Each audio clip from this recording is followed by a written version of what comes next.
still homeless people in Brampton, sleeping in cars and trucks and under bridges and makeshift shacks. And well, a home is a box. You make your box where you are.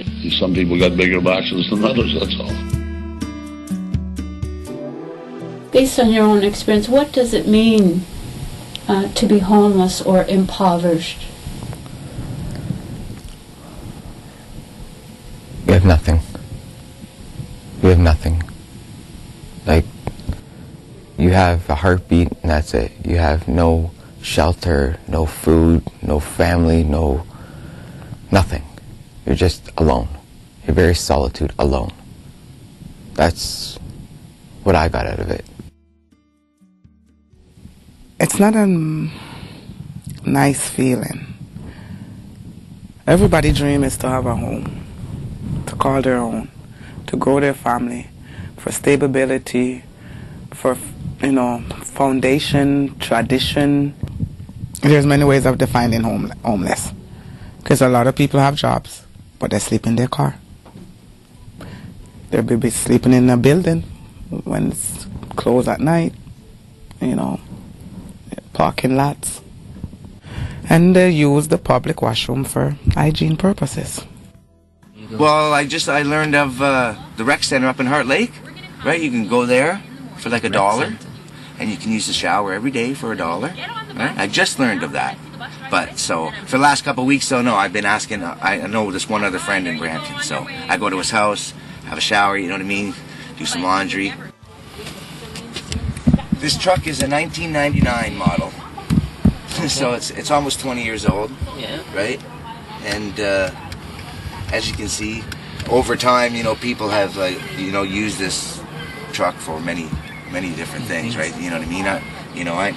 I kind of needed to get out of the cold and sleep for a bit. When I get my license back in order type thing, which is maybe another week or so, right? I need funds, so I'm trying to look for, like those temporary jobs like labor ready, stuff like that, where you get cash at the end of the day, right? I have a little bit of a fine to pay. Not a huge amount, but enough that I can't drive again yet, right? So when that gets cleared up, my plan is to get back working and get off OW, right? But like I say, look, an intelligent person like myself still fucks up and lands in a truck like this.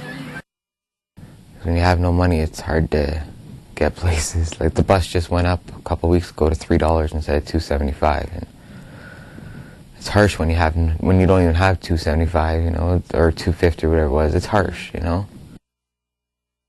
So how did you end up in this situation where you don't have a place of your own? Being out of work, kind of laid off from work, or not, falling behind on rent, As you can see, I smoke cigarettes, so maybe sometimes I shouldn't buy that pack of smokes every day for a week and then maybe pay more rent, you're right, I smoke a little weed, so then I tried harder stuff like the cocaine, got addicted to that for a little while. Nonetheless, right, bad decisions eventually catch up to you, and I guess that's what finally it did, right? How long ago have you been living like this? Well, in this particular truck, maybe a week now, I guess. Okay. But it's been about 3 weeks since I've actually been on the street and not wanting to go again back to let's say a shelter.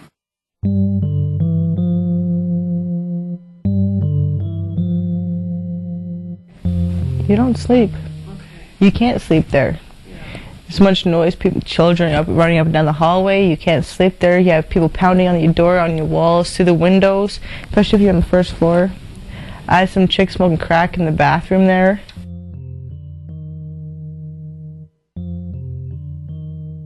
We're about 10-15 minutes walking distance from the downtown Brampton core, behind a strip mall, no more than maybe 100 yards from the parking lot. It's a squat. It's a wooded area, very close to the beer store, very convenient. We've got our mats, our sleeping bags. They're just being hung up to dry right now. We've got a couple of shopping carts here. These are essential. The guys use the shopping carts to carry beer. A lot of them go to the drop-off boxes where the clothes for the United Way and different organizations are given, and the guys fill up the shopping carts with a few bags of clothes, They bring them back here, and they can sort through the clothes and take what they need. There's a great big stigma placed on anybody who's classified to be anywhere near street people in Brampton. Along with the mental illness and the addiction that brings people to the street, the stigma is that people want to be high and people want to have to sell their body and people want to be homeless. You know, so it's hard to get those people involved to help. The people I find congregating in the downtown core are mostly addicts, mostly suffering an addiction to some form of substance, alcohol, drugs, or both. It's not to say that some of them don't suffer a mental health issue, but I find that the ones that are downtown here in the core are suffering addictions. North of the city here, up by Mayfield, I have quite a few clients up there. These guys are all working. They're all productive members to society, but unfortunately they seem to suffer mental issues, and they almost seem to be cast-offs. I know they're sick of downtown. I don't know if downtown's sick of them. So where do you get food? The Knights table there. You go there? Yeah, I go to the Knights table, or I go down maybe sometimes to that church in the mornings, right? Okay. Working at the night table, it really opened my eyes a whole lot to see so many wonderful people that they have to come to a place to get food to survive. When they leave out of there, we don't know what happened next. They say there's no poverty here in Peel, then how come they have all these kitchens? How come they have all these churches that are open? Because there's too many, and sometimes there's not enough to feed them all. So there's nothing there. The political side of Brampton said that they don't have no homeless people. They don't even admit to having homeless people here. You know? There's a lot of homeless people. There's a lot, yeah. There's a lot of Freddie, what's it like to be hungry and not be able to eat, get food? Painful. It is. It's very painful. Just let me have something, anything. Please, just something. You know, sometimes I feel like going to a dumpster and just looking for scraps. Just, I'm hungry. Why can't I eat? When you're chronically homeless, there's a certain sense of resignation that takes place. And that resignation says, this is my lot in life. This is here I am.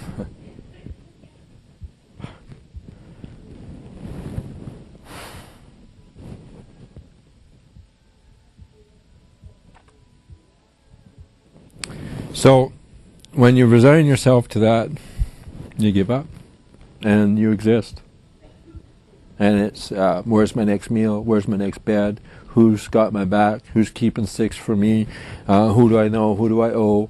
Who owes me? Who's good? Who's bad? The community is made up of which people? Which people can I trust? Who can I not trust? I have 5 boys. 3 bigger ones are from the age of 26 to 13. And 3 grandkids. If it was me alone, I could be bouncing at my friends, but I have kids, and that's where the concern is. My daughter was born November 5th, 1996, and the first 7 or 8 months of her life, I lived in the park with just sleeping bag and pillow. People think they need to do crime so that way they can get food and stuff like I did the same thing myself, but I'm now legally blind, legally deaf. I can no longer smell. I have brain injury, and 83 or 84% of my head is now titanium.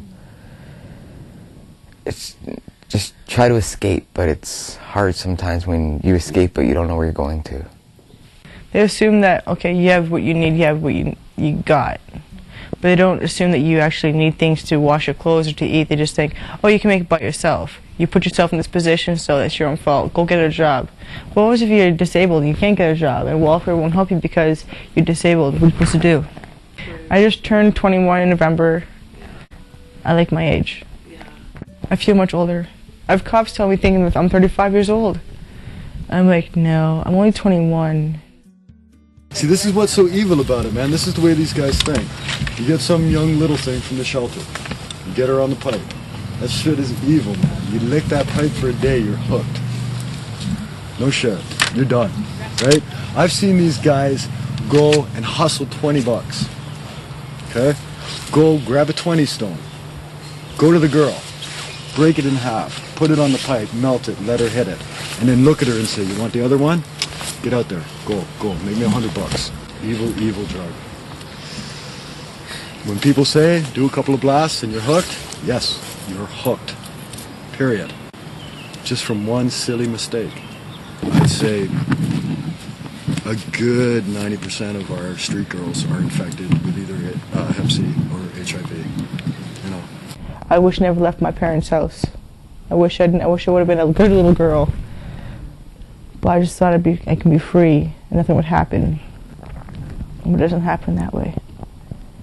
I regret it to this day. I wish I'd be at home with my mom and my dad.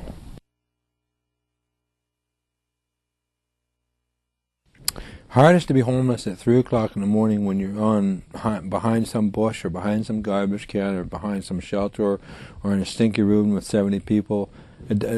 Usually early morning, 3 o'clock, 4 o'clock in the morning when I'm sleeping outside, my hip hurts so bad because the weather's cold. The arthritis that's in my body now is incredible. But you get so, about 2 o'clock in the morning, it's so cold and the warmth that was in your body and the covering, everything's kind of mixed together, and now you're no longer warm under the covers, you're cold through and through. So about 3 o'clock in the morning is when your bones start to hurt the most outside. And then you have to start doing the rollover, and you roll over to the other hip until that hip hurts so bad, and then you roll over to the other hip until that hip hurts so bad. That's the night, that's the hardest part. So sometimes a glass of water, it plays a great role in your life. Either for hungry, either for hygiene cleanse. Water, a glass of water play a lot of role, a great role in your life. That's survivor. Yeah. I've got one client who's just a schizophrenic, but I didn't believe that he was a CEO of a company out west. You know, his wife passed away. He sort of, it just, things started snowballing and snowballing, but he sleeps in like the closed drop-off boxes. That's his thing. He won't do the bushes, he won't do the stairwells or anything. He'll wait until it gets dark and he'll crawl into one of the boxes. It's warm, it's clean, it's safe. It's the big thing. What's a day in your life like? What do you mean? Just how do you spend your typical day?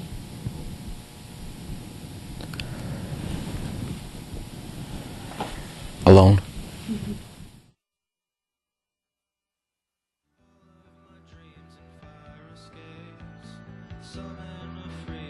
Just because I'm on the street doesn't mean I'm not a good person. It's not a homeless person. It's a human being experiencing homelessness. If we could change people's ways of thinking, I think it would make a world of difference.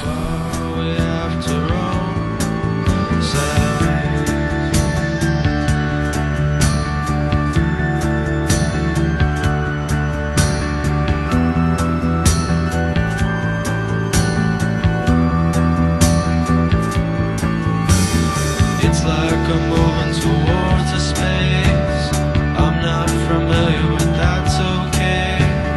Life comes to those who take the play, not to the cubs that hide away.